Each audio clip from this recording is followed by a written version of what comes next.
Орос улбаны улсын ерөнхийлөгч Владимир Путин бүгд найрамд хятад улсад хайлжиж тус улсын дарга Ши Жинпинтэй уулзахаар боллоо.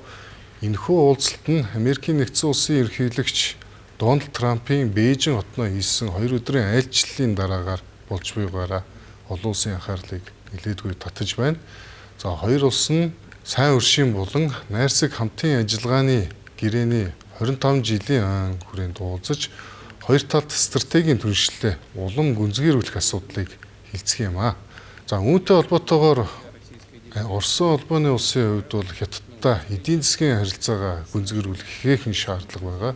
Учир нь Орос улбаны улсын нефтийн экспорт болон бусад аж үйлдвэрийн бүтээгдэхүүний голлох худалдаа өгч нь бол бүгд найрамд Хятадаар тус байдаг. За Орос улбаны эдийн засгийн нөхцөл байдал сүүлийн үед бол тийм сайнгүй байгаад байгаа.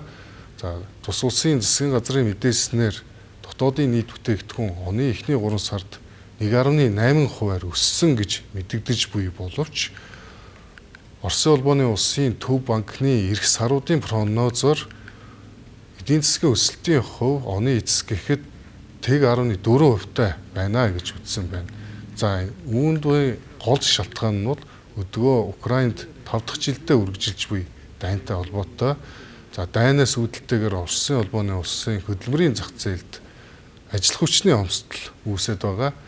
За нөгөө талаар дайны эдийн засагтай холбоотойгоор өндөр инфляц нь тус улсын эдийн засгийн идэвхжлийг сааруулж байна гэж олон улсын эдийн засгийн шинжээчид үзэж байна.